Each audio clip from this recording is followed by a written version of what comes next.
Hello friends, एसकेला classes में एक बार सभी आपका स्वागत है। कॉन्स्टिट्यूशन पर हमारी चर्चा जारी है और आज हम डिस्कस करने वाले हैं यूनियन और स्टेट के बीच एडमिनिस्ट्रेटिव रिलेशन के बारे में। तो शुरू करते हैं हम आज के विषय को और देखते हैं कि कॉन्स्टिट्यूशन में यूनियन स्टेट के बीच एडमिनिस्ट्रेटिव रिलेशन को लेकर क्या व्यवस्था है। लेकिन इससे पहले आपसे रिक्वेस्ट है कि यदि आपने अभी तक हमारे चैनल को सब्सक्राइब नहीं किया है तो प्लीज़ इसे सब्सक्राइब कर लें और साथ में बेल आइकन को भी प्रेस कर लें ताकि हमारे नए वीडियो की नोटिफिकेशन आपको मिलती रहे। तो फ्रेंड्स, आप देख रहे हैं ये आज ये टॉपिक हमको आज डिस्कस करना है। इसमें सबसे पहले ये आप देख सकते हैं, इसमें इसके इंट्रोडक्शन पे हमारी चर्चा पहले करेंगे। तो फ्रेंड्स, जैसा कि आप सभी जानते हैं कि फेडरल कॉन्स्टिट्यूशन जो है दो तरह की सरकारों की स्थापना करता है। फेडरल कॉन्स्टिट्यूशन जो है दो तरह के सरकारों की स्थापना करता है, अर्थात केंद्र व राज्य सरकार। इन दोनों के बीच शक्तियों का विभाजन रहता है, मतलब सेपरेशन ऑफ पावर। किंतु संघीय शासन व्यवस्था की शक्ति और सफलता जो है यूनियन और स्टेट के बीच मैक्सिमम जो कोऑपरेशन होता है एवं जो उसके बीच समन्वय होता है उस पर डिपेंड करती है। केंद्र राज्य संबंधों में प्रशासनिक संबंधों का संयोजन सबसे कठिन कार्य है। केंद्र को संविधान में राज्यों की अपेक्षा अधिक कर्तव्य सौंपे गए हैं।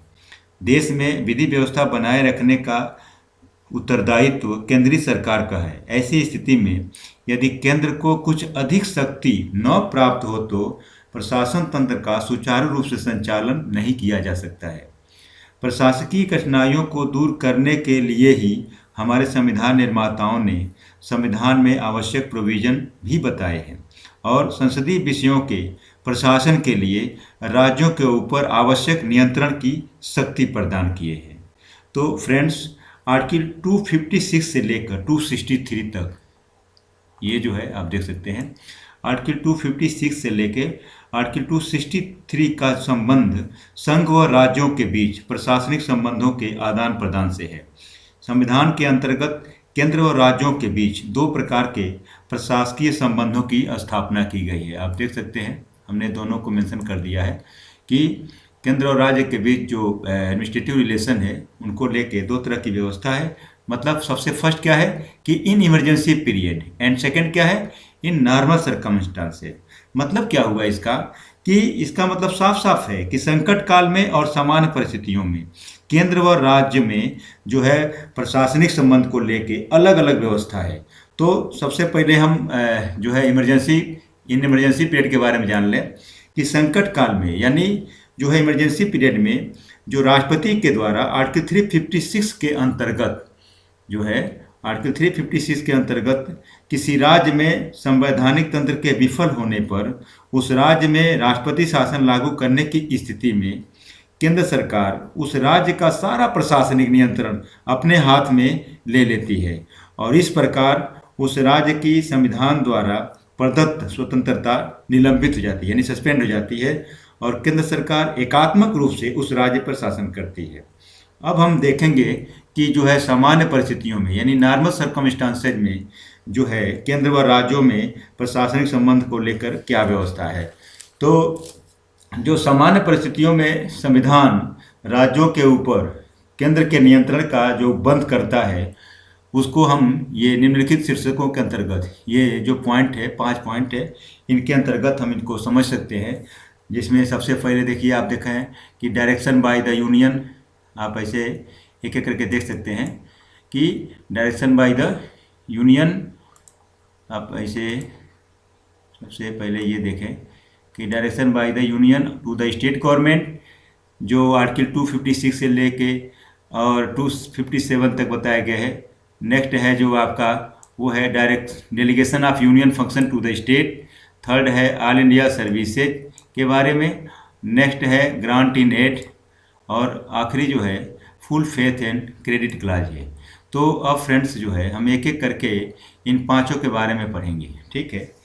तो सबसे पहले हम देखेंगे कि direction by the union to the state government, यानी जो है केंद्र के द्वारा राज्यों को जो निर्देश दिया जाता है, केंद्र के द्वारा जो राज्य सरकार को निर्देश दिया जाता है उसके बारे में कि उसके बारे में क्या प्रोविज़न है। जिसके लिए जो प्रोविज़न बताया गया है वो आर्टिकल 256 यहाँ देख सकते हैं आप, आर्टिकल 256 में बताया गया है। और इस प्रोविजन के अनुसार प्रत्येक राज्य की कार्यपालिका शक्ति का इस प्रकार से प्रयोग किया जाएगा जिसमें संसद द्वारा बनाई गई विधि का पालन सुनिश्चित रहे तथा संघ की कार्यपालिका शक्ति का विस्तार किसी राज्य को निर्देश देने तक विस्तृत होगा जिसे भारत सरकार उस प्रयोजन के लिए आवश्यक समझे।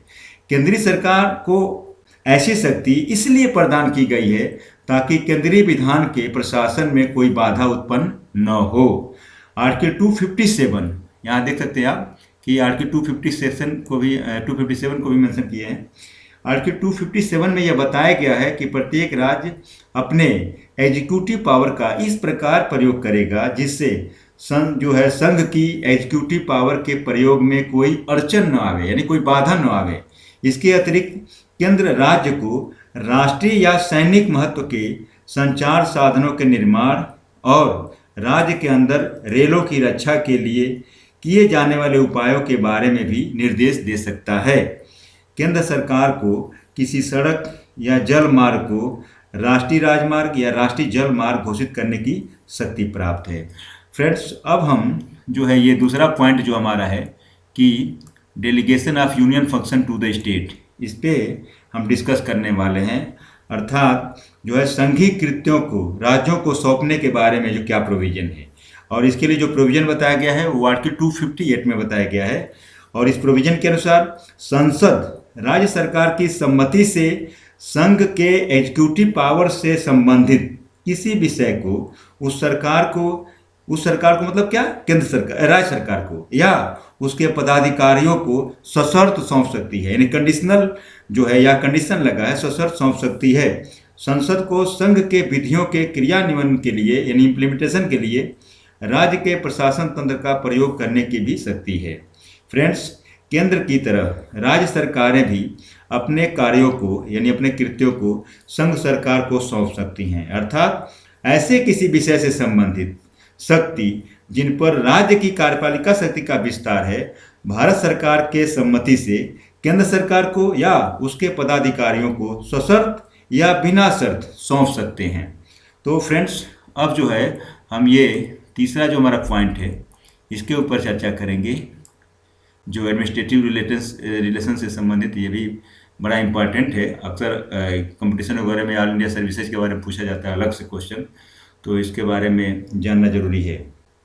तो वैसे तो जो है जो फेडरल कॉन्स्टिट्यूशन होता है उसमें केंद्र और राज्यों के बीच जो है अलग अलग सेवाएं होती हैं। आप तो जानते होंगे कि जो है फेडरल कॉन्स्टिट्यूशन यानी संघीय संविधान के अंतर्गत सेंट्रल और स्टेट की अलग अलग सर्विसेज होती हैं, किंतु भारतीय संविधान में इन सेवाओं के अतिरिक्त एक संघ और राज्य के सम्मिलित सेवाओं यानी कॉमन सर्विसेज का भी उपबंध है जिसे अखिल भारतीय सेवाएं या ऑल इंडिया सर्विसेज के नाम से जाना जाता है। इसके लिए जो प्रोविजन है वो आर्टिकल 312 में बताया गया है। इस आर्टिकल के अनुसार यदि राज्यसभा अपने उपस्थित और मत देने वाले सदस्यों के 2/3 बहुमत द्वारा समर्थित जो है रिजोल्यूशन द्वारा अगर यह घोषित कर देती है कि राष्ट्रीय हित में यानी नेशनल इंटरेस्ट में ऐसा करना आवश्यक है, तो संसद विधि के द्वारा संघ और राज्यों के लिए सम्मिलित या एक या अधिक अखिल भारतीय सेवाओं का सृजन कर सकती है। तो मतलब क्या है कि जो ऑल इंडिया सर्विसेज है उसको सृजन करने का जो प्रोविजन है वो कहाँ बताया गया है, 312 में बताया गया है। वर्तमान में जो अखिल भारतीय सेवाएं हैं जो ऑल इंडिया सर्विसेज हैं भारत में, वो उनकी संख्या कुल है 3 मतलब कौन कौन, एक तो IS आप देख सकते हैं, IS, IPS and IFS। IFS means Indian forest service. तो इन जो अखिल भारतीय सेवाएं हैं यानी जो ऑल इंडिया सर्विसेज हैं इनकी विशेषता क्या है, तो इनकी विशेषता की अगर बात करें तो इनका जो रिक्रूटमेंट होता है वो केंद्र सरकार के द्वारा होता है, लेकिन काम राज्य सरकारों के लिए करते हैं। फ्रेंड्स, भारतीय संविधान इतना खूबसूरत है कि इसमें ही इस तरह की व्यवस्था हमें देखने को मिल रही है। अर्थात ऑल इंडिया सर्विसेज का रिक्रूटमेंट तो केंद्र सरकार करता है लेकिन वे सेवा देते हैं राज्य सरकार के लिए। ऐसी व्यवस्था हमें और कहीं भी देखने को नहीं मिलेगी। अखिल भारतीय सेवा में चयनित व्यक्ति जो चयनित व्यक्ति होते हैं तो उनको क्या होता है, कैडर के हिसाब से स्टेट अलॉट होता है और वे जिस राज्य में सेवा के लिए भेजे जाते हैं वहीं के कैडर कहे जाते हैं। वो अपने स्टेट में 7-8 साल तक सेवा देते हैं, फिर सेंट्रल गवर्नमेंट अपने वहाँ कुछ समय के लिए बुला लेती है। साल 2 साल के बाद उनको फिर अपने मूल राज्य को भेज दिया जाता है। फिर वो जो है वहाँ 7-8 साल तक काम करते हैं, फिर सेंट्रल गवर्नमेंट बुलाती है। अर्थात उनका स्टेट से सेंट्रल और सेंट्रल से स्टेट आना जाना लगा रहता है। इस आने जाने के क्रम को टेन्योर सिस्टम कहा जाता है। ये टेन्योर सिस्टम केवल और केवल ऑल इंडिया सर्विसेज में ही होता है और किसी भी सर्विस में नहीं। वर्तमान में जो 3 ऑल इंडिया सर्विसेज हैं वे हैं आईएएस, आईपीएस, आईएफएस यानी इंडियन फॉरेस्ट सर्विस। आर्टिकल 312 का जो अगर सब आर्टिकल सेकेंड हम पढ़ें उसको देखेंगे तो पाएंगे कि संविधान के जो प्रारंभ से ही यानी वेरी फर्स्ट टाइम से ही जो आईएएस और आईपीएस ऑल इंडिया सर्विसेज के रूप में उल्लिखित हैं। वहीं आर्टिकल 312 का जो सब आर्टिकल फर्स्ट है अगर आप उसको देखेंगे तो उसमें साफ साफ यह मेंशन है कि ऑल इंडिया सर्विसेज में ऑल इंडिया जुडिशियल सर्विसेज भी है और संसद ऐसी सेवा के लिए जो है भर्ती और शर्तों का विनियमन कर सकती है। फ्रेंड्स, आर्टिकल 312 में कहीं भी ऑल इंडिया सर्विसेज में आईएफएस का जिक्र नहीं है, यानी इंडियन फॉरेस्ट सर्विस का कहीं भी जिक्र नहीं है। मैं आपको ये बताना चाहता हूँ कि आर्टिकल 312 में इंडियन फॉरेस्ट सर्विस का जिक्र नहीं है, लेकिन जो है आईएफएस जो है क्या है, यानी भारतीय वन सेवा की स्थापना की गई है। कहने का मतलब क्या कि प्रेजेंट टाइम में अखिल भारतीय सेवाओं में यानी ऑल इंडिया सर्विसेज में एक ऐसा सर्विस भी है जिसका जिक्र कहीं भी 312 में आर्टिकल 312 में नहीं है। वहीं दूसरी तरफ ऑल इंडिया सर्विसेज जो प्रेजेंट टाइम में है तो उनमें क्या है कि कहीं भी जो आज मतलब कहने का आज की जो वर्तमान में जो ऑल इंडिया जो सर्विसेज है उनमें कहीं भी ऑल इंडिया जुडिशियल सर्विस नामक कोई सर्विस नहीं है। तो लेकिन फिर भी क्या है कि वर्तमान में जो है भारत में इस तरह की कोई भी कहीं भी सर्विसेज नहीं है। कहने का मतलब मैं ये बताना चाहता हूँ कि कॉन्स्टिट्यूशन में जिसके लिए प्रोविजन है वो प्रेजेंट में हमारे यहाँ ऑल इंडिया सर्विसेज में नहीं है। मतलब 3 प्रोविजन है, एक आईएएस, आईपीएस और जो है ऑल इंडिया जुडिशियल सर्विसेज। तो 2 तो हमारे यहाँ जो पहले से शुरू से है उसमें से है, लेकिन एक ऐसा ऑल इंडिया सर्विसेज जो प्रेजेंट टाइम में है लेकिन कॉन्स्टिट्यूशन में उसके लिए प्रोविजन नहीं है, और जो प्रोविजन कॉन्स्टिट्यूशन में एक एक्स्ट्रा है यानी ऑल इंडिया जुडिशियल सर्विसेज वो प्रेजेंट में एक्चुअल में है नहीं। तो ये अलग बात है कि आर्टिकल 312 में जो है ऑल इंडिया सर्विसेज के रूप में जो है आपका क्या कहते हैं all India judicial service mention है, लेकिन हकीकत में भारत में प्रेजेंट टाइम में इस तरह की कोई किसी भी सर्विस की स्थापना नहीं की गई है। फ्रेंड्स, अब हम ये चौथे अपने जो मेरा चौथा पॉइंट जो है ग्रांट इन एड, इसके पे हम चर्चा करेंगे, अर्थात जो केंद्रीय अनुदान पे राज्यों की क्या निर्भरता है उस पर हम डिस्कस करेंगे। आर्टिकल थ्रू जो है 275 यानी 275 के अंतर्गत ये व्यवस्था है कि प्रत्येक वर्ष भारत की संचित निधि पर जो कंसोलिडेटेड फंड है, कंसोलिडेटेड फंड पर भारित धनराशियों अनुदानों के रूप में राज्यों को उनके विभिन्न विकास कार्यों के लिए केंद्रीय सरकार द्वारा दिए जाने की व्यवस्था की गई है। फ्रेंड्स, अब जो है हमारा सबसे आखिरी जो पॉइंट है ये full faith and credit clause, हम थोड़ा सा इस पर फोकस करने वाले हैं कि full faith and credit clause अर्थात पूरा विश्वास और जो है पूरी मान्यता खंड को देखेंगे, जिसके बारे में जो प्रोविज़न है वो आर्टिकल थ्रू 261 में बताया गया है। इसके अनुसार संघ और प्रत्येक राज्य की सार्वजनिक क्रियाओं, अभिलेखों तथा न्यायिक कार्यवाहियों को समस्त भारतीय क्षेत्र में पूरा विश्वास और पूरी मान्यता प्रदान की जाएगी। उपरोक्त अभिलेखों को साबित करने की भी कोई जरूरत नहीं है, यानी अभिलेखों को साबित करने की रीति और शर्तें तथा इनके प्रभाव का जो है निर्धारण होगा वो किसके द्वारा किया जाएगा, वो पार्लियामेंट के द्वारा लॉ बना के किया जाएगा। कहने का मतलब कि ये जो अभिलेख है, ये जो डॉक्यूमेंट है, इनको साबित कैसे किया जाएगा, ये साबित करने का मैनर क्या होगा, क्या कंडीशन होगा और उसका इफेक्ट क्या होगा, ये सारे के बारे में जो प्रोविजन है वो कौन बनाएगा, पार्लियामेंट को ये पावर दिया गया है कि वो लॉ बना के इनको रेगुलेट करेगी। ठीक है, तो फ्रेंड्स ये था जो एडमिनिस्ट्रेटिव रिलेशन के बारे में। लेकिन एडमिनिस्ट्रेटिव रिलेशन से भी से ही जुड़ा एक प्रोविज़न और है जिसको कोऑपरेटिव फेडरलिज्म के नाम से जाना जाता है। इस पर भी हम आज डिस्कस करने वाले हैं। कोऑपरेटिव फेडरलिज्म का मतलब होता है सहकारी परिसंघवाद। मित्रों, जैसा कि आपको विदित है कि फेडरल कॉन्स्टिट्यूशन में केंद्र व राज्यों के बीच जो है सेपरेशन ऑफ पावर रहता है, तथा प्रत्येक सरकार संविधान द्वारा जो प्रेस्क्राइब लिमिटेशन है उसी में रहकर ही अपने कार्यों को करती है। किंतु इसका अर्थ यह नहीं कि उनका एक दूसरे से कोई रिलेशन नहीं है, कोई संबंध नहीं है, क्योंकि दोनों ही सरकारें एक ही नागरिक पर शासन करती हैं और उनके कल्याण के लिए कार्यों को संपादित करती हैं। तो इसलिए इनमें आपस में सहयोग और समन्वय आवश्यक होता है। वे एक दूसरे से अलग रहते हुए भी परस्पर सहयोगी होती हैं। केंद्र व राज्यों के बीच इस सहयोग एवं समन्वय की भावना के उत्पन्न होने के कारण आज हम इसे सहकारी संघवाद अर्थात कोऑपरेटिव फेडरलिज्म कहते हैं। तो इसे हम जो है अगर समझना चाहें तो जो नीचे ये पॉइंट दिए गए हैं आप देख सकते हैं, इनके जरिए हम इस बात को समझ सकते हैं कि इसमें क्या क्या चीज़ें हैं। इसमें सबसे पहले क्या आता है, तो सबसे पहले है आप देख सकते हैं कोऑपरेशन इन लॉ मेकिंग। ठीक है, कोऑपरेशन इन लॉ मेकिंग अर्थात विधि निर्माण में सहयोग।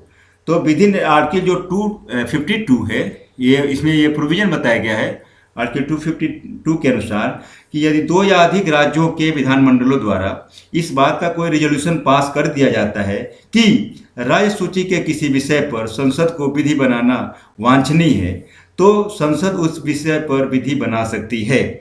अन्य राज्य अगर चाहें तो वो भी रिजोल्यूशन पारित करके ऐसी विधियों को अडॉप्ट कर सकते हैं, एक्सेप्ट कर सकते हैं। ठीक है, तो फ्रेंड्स जो दूसरा है, जो आप देख सकते हैं, जो दूसरा हमारा ये कोऑपरेटिव फेडरलिज्म का जो दूसरा एसेंशियल है वो क्या है कि जो है राजस्व विभाजन में सहयोग, यानी कोऑपरेशन इन रेवेन्यू डिस्ट्रीब्यूशन। तो मित्रों देखिए, केंद्र और राज्यों में राजस्व के विभाजन की योजना में संतुलन और सहयोग की व्यवस्था है। केंद्र के पास जो है टैक्सेशन के ढेर सारे सोर्सेज हैं, किंतु राज्यों के पास सीमित स्रोत हैं और राज्यों के पास लायबिलिटी ज़्यादा है। इसलिए राज्यों के इस उत्तरदायित्व को देखते हुए जो हमारे कॉन्स्टिट्यूशन मेकर थे, उन्होंने जो है राजस्व मामले में संतुलन स्थापित करने का प्रयास किया है।